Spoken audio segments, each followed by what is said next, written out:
Hi everybody, welcome back to the painting channel. This week I am going to be scribbling, so let's roll the intro. Let's see what it's all about.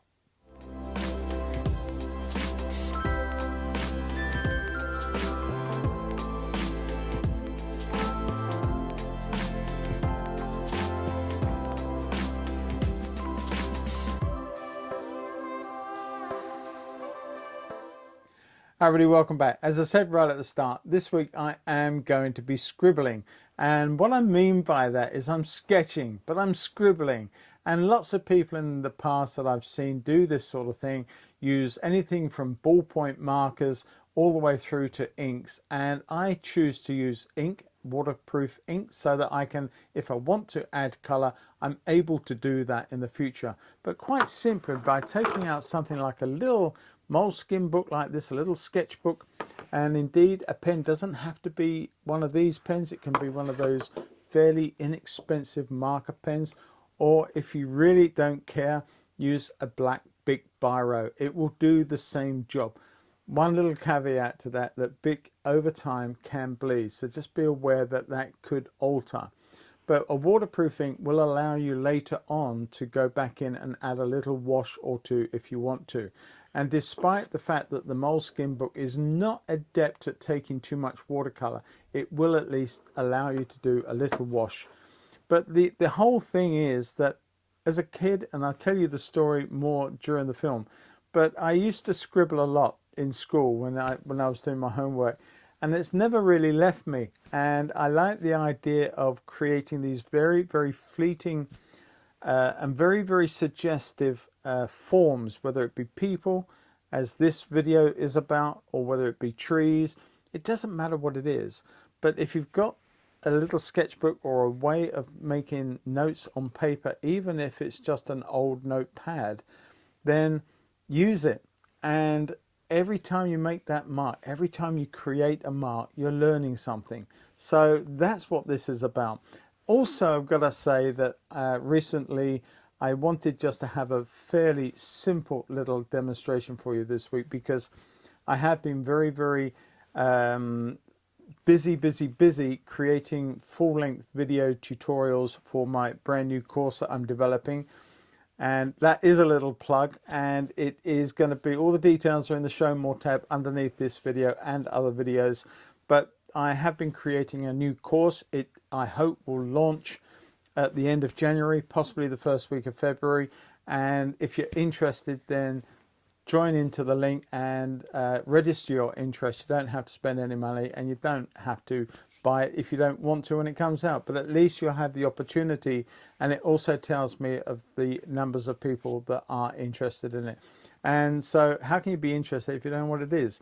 Well, it is learning how to paint skies in watercolor, and it is quite intense. There's a lot of lessons in there, many hours of tuition. So yeah, just look for that and check it out. And if you want to get involved with that, you'll be so welcome. And I'd love to have you join my community that is forming at the same place as well. Brand new community of artists that are learning and want to reach out, talk to each other and showcase their work. So look for that at the same place and get involved with that. And that is absolutely free. So, right, let's talk about scribbling then, shall we? Let's get on with it, see what happens. Okay, everybody, let's get on with this then, and let's talk about all things scribbling. A lot of fun, it really is. Now, what do I mean by it? Well, something like this, really. I was on the phone the other day, and I was on a long old call on wait for a bit of time, and I had this set up to do some notes with.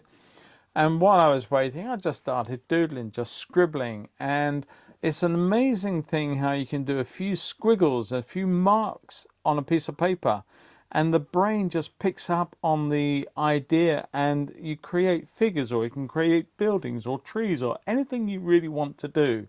The idea with this was just to give you an insight that you can scribble. You do not need to have so much time to refine a drawing. Just a simple note in a sketchbook is all you really need. And this is one of my little sketchbooks, similar little scribbles. They are done in St. Maure's using a different pen. I think you may have seen this on a previous video, but they're just little bits of me scratching and scribbling little marks, little ideas, little thoughts during the course of sitting around, waiting for something, eating a, well, in this case, probably eating a pasty, but also having a cup of coffee. But they are simple little notes to myself. This is the lizard, and there's a lovely set of rocks just off of the lizard there. And well, there's plenty of them, but it just gives you some idea that you do not need to have a refined sketch when you're out and about. You can carry something very small, such as this little moleskin sketchbook, ideal for sketching in, and it will, to a point, take a little bit of watercolor as well. You don't have to have the most refined watercolor paper for going out and about. Just something like this will just take a little wash, and you can add your thoughts to this, and it becomes a marvelous resource further down the road. So I then took this a little stage further. I thought, well, if I'm going to do that and talk about it to you guys, I'm just going to sort of take a standard sketchbook and just take the idea a little further. And I just did this playing around over breakfast this morning, and I just enjoyed myself so much. It was conjured from my head. It meant nothing in terms of there's no reference for this. It was just having scratchy, scribbly stuff. Now, when I was a kid, or when I was at school in my early teenage years, I wasn't the best when it came to academia and things like religious studies and things like that. But I do remember way, way back that my parents, or I think it was my grandparents, bought me a beautiful leather-bound Bible. And in it had a lot of paintings, a lot of drawings and well, not drawings, they were paintings of religious parts, or parts to stories that I was actually reading about, whether it be Old or New Testament. And I wasn't, forgive me for this if anyone is offended by what I'm going to say now, and I hope not, but please take it from a kid's point of view. At the time, I really wasn't that interested in religious studies or religious education. I was 11, 12 years old, maybe a little older, and I was really interested in the drawings or in the paintings, and there were paintings. Now, I couldn't reproduce those paintings, and we had lots of homework from all aspects of our learning, including religious studies, and I would get away with an awful lot of lack of writing by just scribbling these forms from the book, from the Bible that I had. I took the forms from the paintings and I scribbled my versions, and they were very much like this, scratching, scribbling with a ballpoint pen as it happened on the day. And my instructor, my teacher, was quite enamored with my little sketches accompanying my little bit of writing to do with my homework. So I got away with an awful lot, I got to say, but it always stayed with me. I did really enjoy just scratching around and creating mimic of forms by just a multitude of lines, just tons of lines, and they become very, very suggestive, and they are fleeting, they're of movement, they are of people walking there and here. They are very simple one-point perspective because all the heads pretty much are in the same line as each other. Of course, people that are shorter, children, will always change that ratio, but essentially people do sort of cover that same line. And indeed, if I go back to here, you can see quite easily where I actually used one of the drawn lines on the note paper just to give me the idea that the people were all in the same perspective, as it were. But so what I felt that I wanted to do today was just have a little play around, do something like this, but I'm going to do it on hot press paper. It's a hot press block. I'm not sure the manufacturer now. It's at the end of its life pretty much. You can see it's coming unglued. I do believe it's a Clairefontaine, but I'm not 100% sure. But it is hot press, that I do know, and it is what's left of a block, I can tell you that as well. So what I'm going to do is I'm going to take one of my pens, and I'm just going to have a scratch and a scribble around, and then if I feel like it at the end, we may just add a little bit of colour just to finish it off. But essentially, it's about scribbling. So let's get on, see what happens. Okay, so for this, I'm going to be using one of my pens. Now, I've got loads of pens at my disposal, and I'm just going to pick a couple out that I can play with. Now, here we've got a lame, which has got a fine nib in it, and it comes in 3 different styles of nibs. So this is a fine one in here. And then I have what's called a food nib, or fude, depending on how you pronounce it. And it's a bent italic writing nib. It's a 55-degree angle on the nib, and so that you can hold it upright and down and get a wider or a thinner mark as you wish to. Now, both pens contain a waterproof ink by Diatramentis, and the company that I buy my stocks from in the UK is a company called Pure Pens. Now, I'm telling you that not that I get a kickback or anything from Pure Pens. They're just a nice company to deal with. If there's a problem, they'll help you out, and I'm just more than happy recommending them to anybody who's thinking of buying either a drawing pen or a writing pen. So let's get on and let's see what happens now. Okay, essentially I'm just going to go back in and do something very similar to this, just a whole collection of people. And doing figures in watercolor anyway is always a very topical subject and something many people have quite a lot of difficulty with. But I'm just going to go in and then just show you how having fun with the Scribble is completely a lot of fun. So I'm just going to start with just a central figure, and I'm just going to go like this. And I'm going to create the sense of a head and a body just coming down, and you can see how it's developing. You know, I've got in my head that little sort of shape for a body, and I can stop anywhere there, and I come down with some legs, and I can make one leg shorter than the other, so I suggest that they're walking. I can do something like that. So you've got a sort of a bottom, as it were, and a coat, and the arm is tucked in. Lots of things. You don't have to be very specific. You can now come across here and you can put somebody else in. They may have a bit of a hat on or something. It doesn't really make a lot of odds. Just put that person in. They could be with this person, walking alongside them. They could know them, could be a husband and wife. You can have them link in arms if you want to. There we go. Now they're linking arms. They're friends. Well, at least we hope they are, and they're walking too. So I would suggest that when you're doing this, you keep 1 or 2 things in mind. The size of the head doesn't have to be too big, quite small in fact. You don't need to go too mad with the head size, and whatever size you do here, you want to match it pretty much with the legs as well. But that's all I'm doing. I'm just playing around with the idea of people. Now let's just put somebody else in. Smaller head, they're further away, but the head is in the same line, as it were, and I'm going to put them quite dark so that we get a little bit of light around this figure here. So we've isolated one. I'm going to put a little bit of a leg or body in there, so we've created yet another person.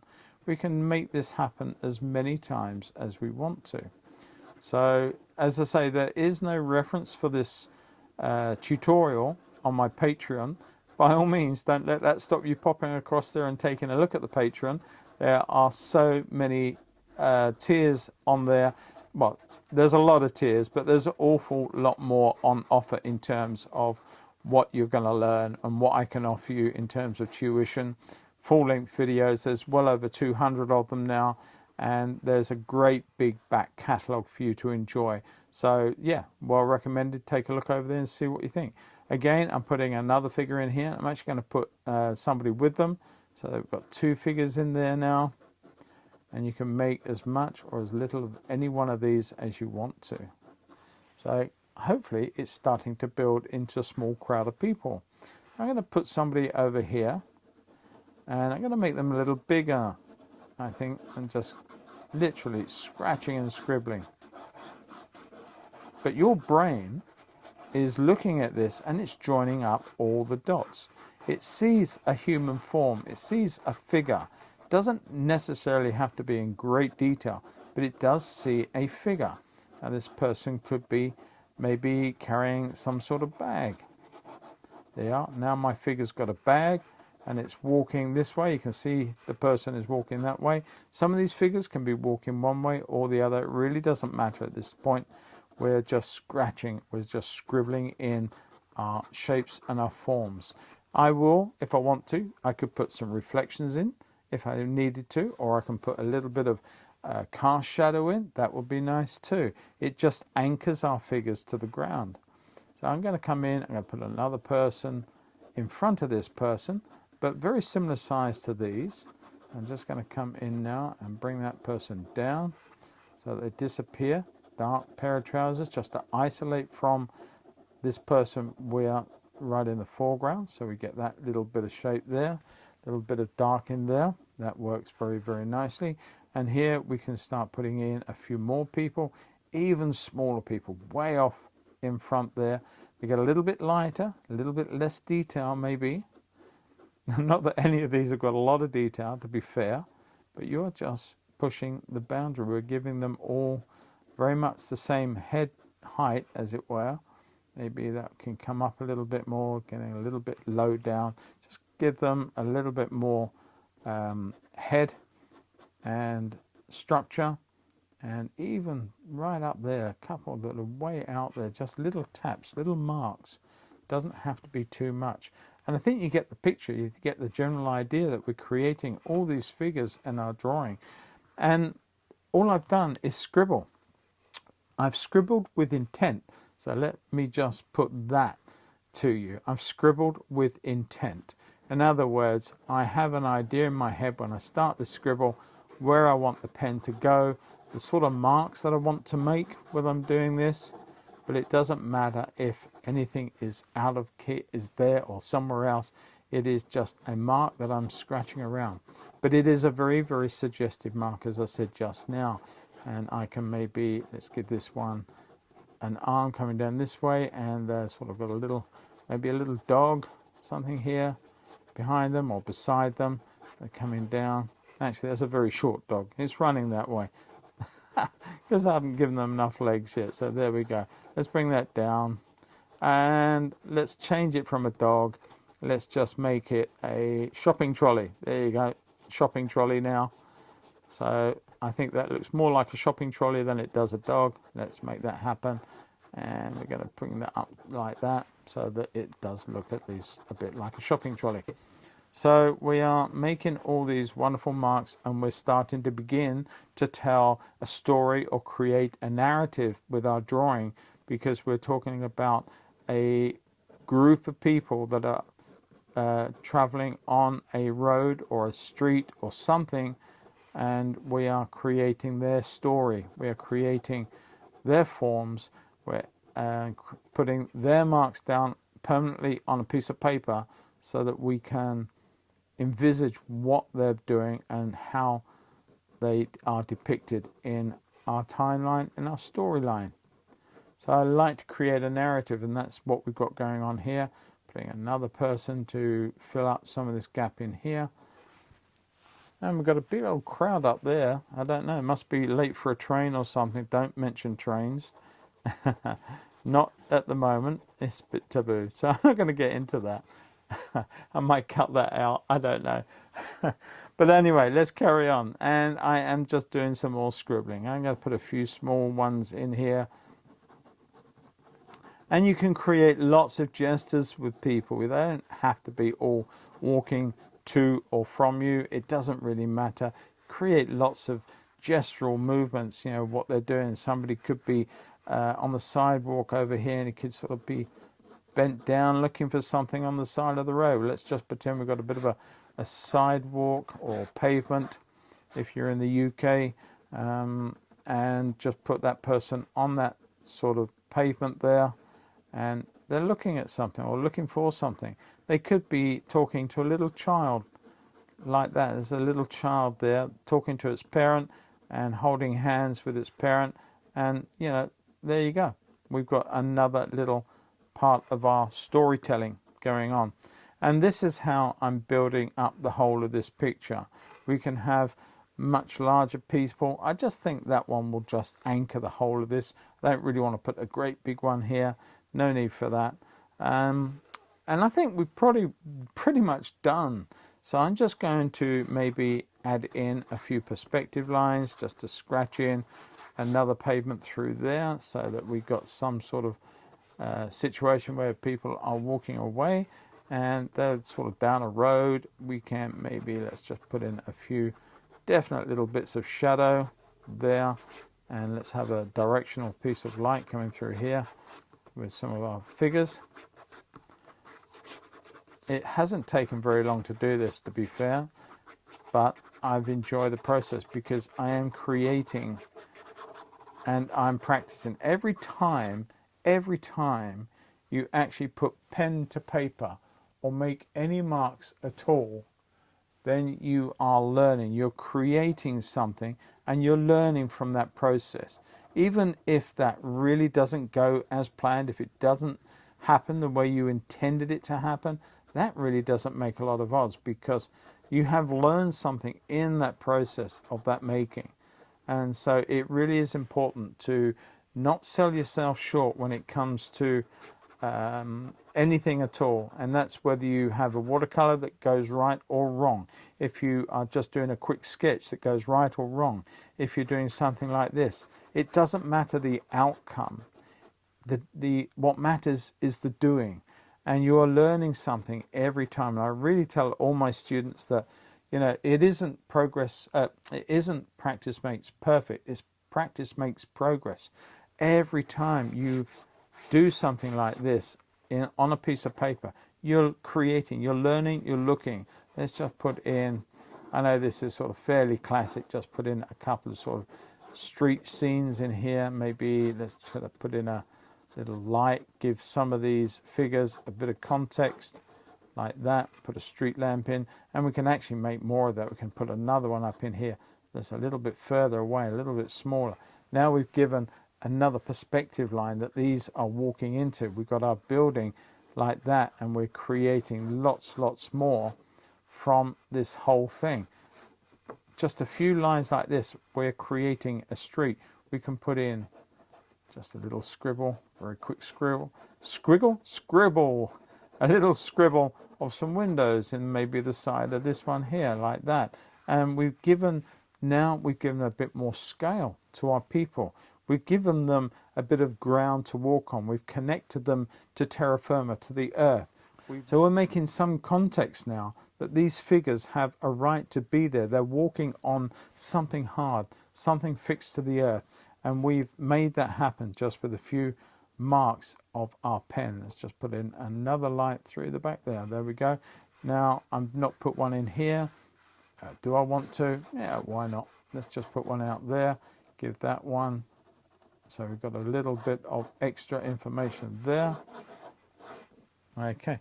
Lots of scribbles, lots of ideas. Now, you can imagine yourself with a tiny little sketchbook like this, sitting on a bench somewhere, in a town, in a village, in the country, on the beach, wherever you might be. And you can just sit there and just scratch away and make some really interesting marks and conjure people.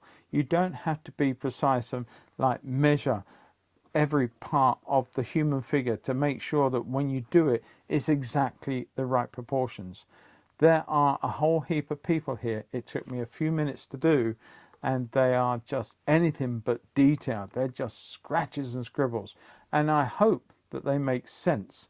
And that's the plan. I'm going to let this dry off. I'm going to come back, put a little bit of colour on, and call this one done. I'm ready to put some colour onto this little sketch, and I really am not going to get too detailed. It's going to be very, very general colour that goes in, just to give an idea. But what you've got to bear in mind is that when this ink is put on, in some places it's quite thick, allow it to dry. Although it's waterproof ink, it does need to be dry before you apply water. If there's any dampness in this, if it's not quite dry, it will release, and some of that black ink will then come into the colour that you're putting down. But I think we're pretty much good to go. What I'm going to do is I'm going to put a very, very pale wash. I've got a lot of bit of dirt in there still. I'm going to put a little yellow ochre, just like that, and I'm just going to bring that down, and hopefully my ink is dry enough not to cause a problem. You see how that's released there? It is waterproof ink, but not until it's dry. So it might be that I will just leave that for a moment or two longer, and we're going to come back when I'm pretty sure that it's all dry. Okay, I've given that a quick blast with the hairdryer. Hopefully we don't have any other issues, but if it does, it does. It's not the end of the world. I'm just going to bring a little brighter color in and around this so we got a sense of the light is to one side or further down the road, as it were. Just bring that through like that, and then just tail that off. You can actually add other colors in. It's coming with a little bit of neutral tint. Let's bring that in through our buildings, around some of our figures, down to the pavement, as it were. Let that blend and bleed, and we can even change that further and add other colors that we want to into our street scene. Now, I could add more details in terms of windows. Don't think I need to, but I could do if I wanted to. And just kind of bring a little bit more color into that. Maybe some of the Daniel Smith's neutral tint this time instead of the sprinkle one. It's coming in slightly cooler in that regard, and let's just bring in a little bit more dark into some of this area here and away. It is merely a sketch. This has been, in a sense, color being added just to make a more full video tutorial, I suppose. You don't have to go this far. If you've completed your sketch and you're happy with it, then you just need to move on from that. You don't need to make anything more of it. Just going to soften that there while I'm at it. You can see the difference immediately. That's the Daniel Smith neutral tint. This one is the sprinkle one, and it is substantially warmer than it's got a lot more red in it, and I really like that. It's great for doing cloud forms and in your skies. I'm going to come back in, just pop a little bit of yellow into that just to play around with that a little bit more.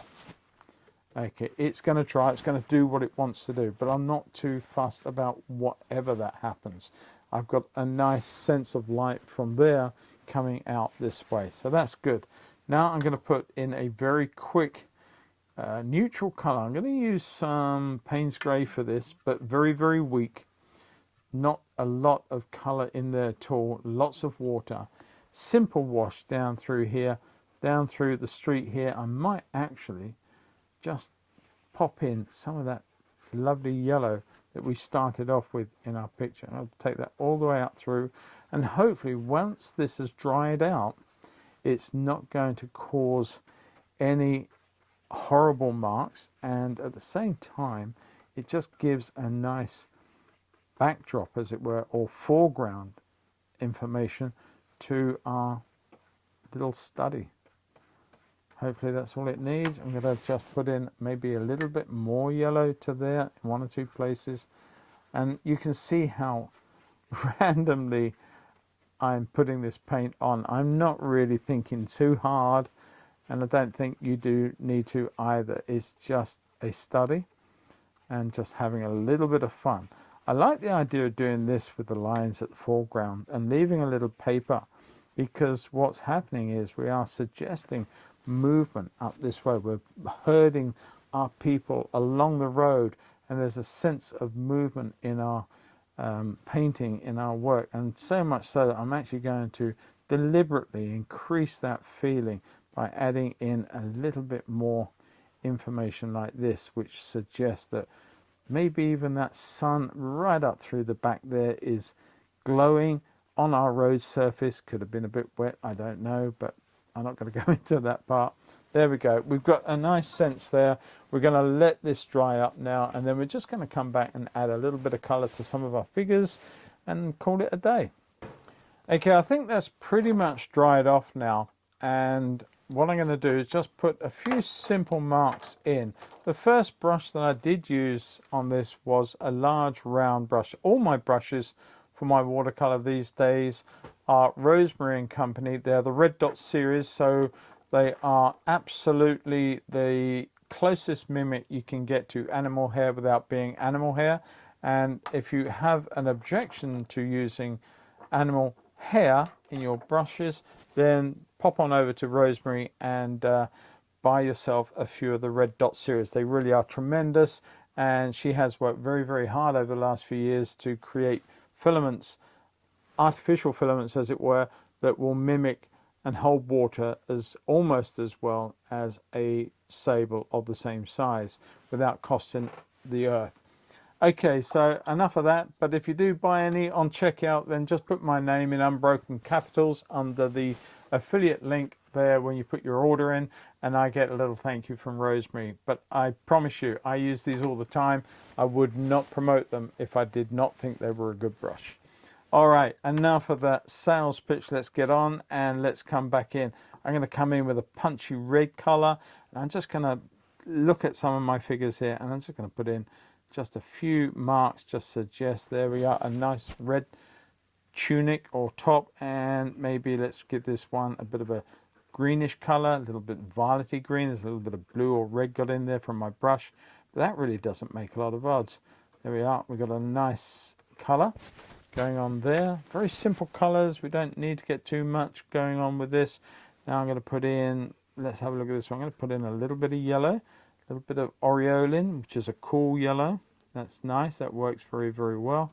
Give that person there a different color top. I think the hardest thing about colors when it comes to what I would call artificial colors, you know, where you're creating people's sort of shapes and forms. Put another color green in there.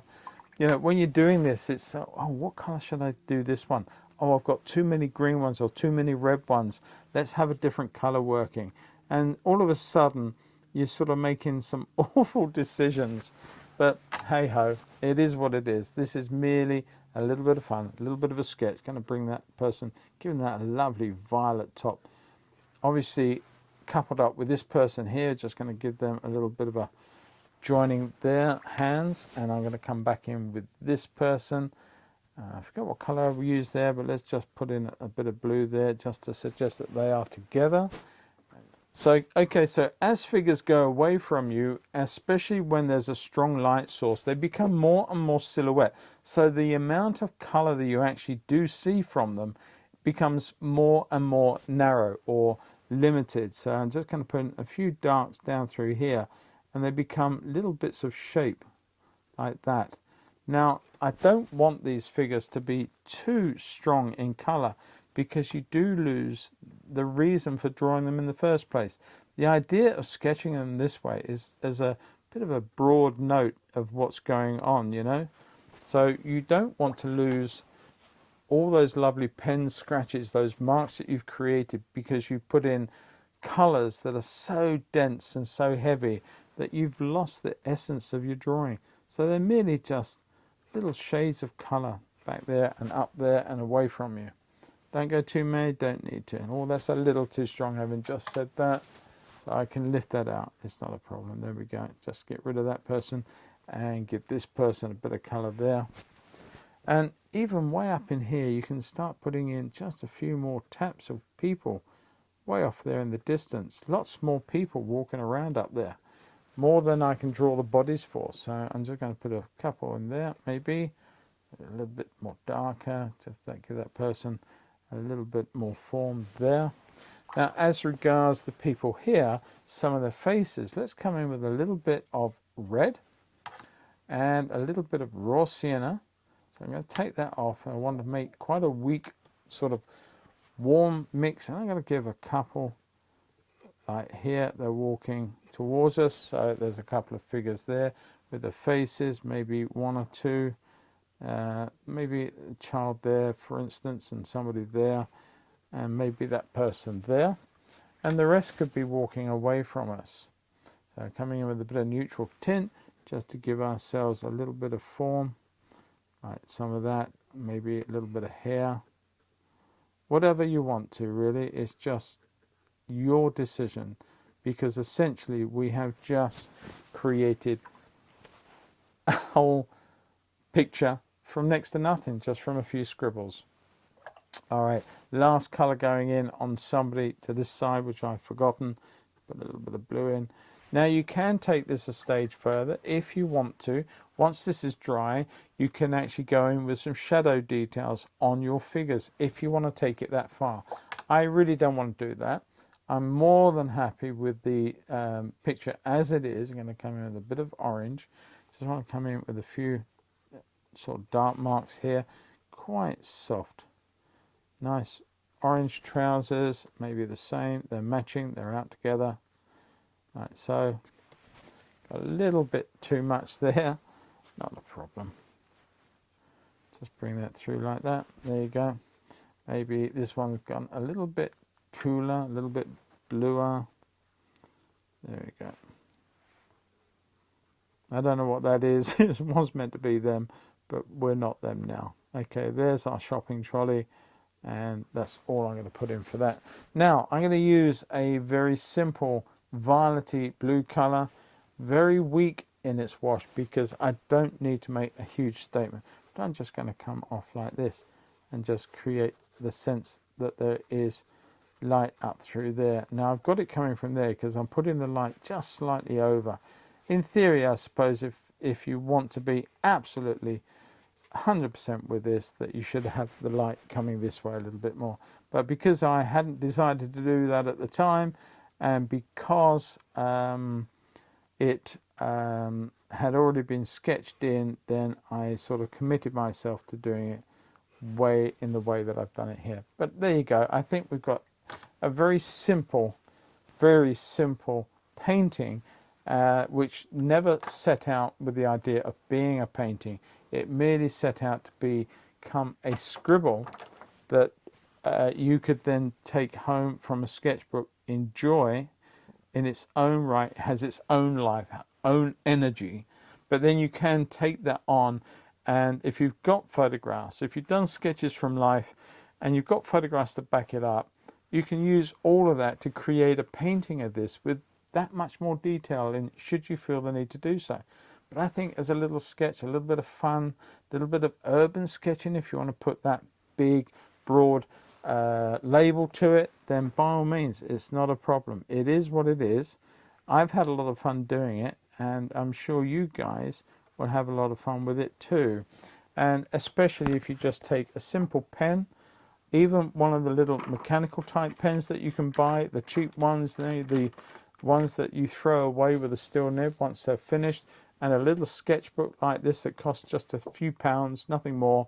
And you know, how light do you need to travel? There you go, sorted. You don't even have to put any colour on it at that point. Just go outside, take this in your purse, in your pocket, and scribble away, have fun, come home. If you want to get out your paints and add some colour later, if you didn't have any with you at the time, by all means do it. All right, so I'm going to start rambling on if I don't stop. So I'm going to leave you guys alone now. Hope you enjoyed the process. Hope it's given you a few ideas to you to just have a little play around with some ink and pens, whether it be a pen, whether it even be something like a dip pen, or indeed something more crude, such as an old matchstick that you scribble and draw with. It doesn't matter. The idea, as I said earlier, is the act of doing. However it turns out, it matters not. Just do. And from that doing, you will learn on every occasion. And if it doesn't go right, my advice to each and every one of you is don't give up. Don't get all frustrated and het up over it. By all means, go off and have a cup of tea. But when you come back, have another go. All right. Until the next video, till next week, take care, everybody. Have fun. See you soon. Happy painting. Bye-bye. Okay, everybody, I hope you enjoyed that. It was short, it was sweet and to the point, but I do hope that you got something from it. I always enjoy doing something like this and having a lot of fun with pen. And there is never an excuse when you're sitting down and doing nothing very much that not to get out a piece of paper or a notebook, sketchbook, and have a little doodle. And that's really what it was all about. As I said to you in the film, I actually did a little scratching around with a pen while I was on hold on a telephone call earlier in the week. And that's what gave me the idea of doing this little video for you this week. So I hope you got something from it. And don't forget, if you've enjoyed this content and you enjoy the content of any other of my videos, then please hit that like button and click on the subscribe button and the notification tab and all those bits and pieces. It does help the channel grow, and every time people interact with it, it does tell the algorithms to help push the channel to a lot more people who, like you, are trying to learn to paint. So that would be awesome if you do that, and I'd welcome that interaction from you. Got any comments as well? Other things you'd like to see me do or cover in the future? Put them in the comments section underneath the video. I read them all. I enjoy reading them, and I'll always comment on them, and I'll always reply to you. So please do that. And in the meantime, I'm going to get ready for a new video. Don't forget, there is a Patreon. There's so much on over there as well. There's over 200 odd full-length videos for you to get involved with. There is also a tier for oil painters, should you be among that number. And yeah, go and check it out. And I'd love to welcome you as my latest Patreon. Enough plugging. Catch you all next week. Stay safe wherever you are. Have fun. Enjoy your painting. Take care. Bye-bye.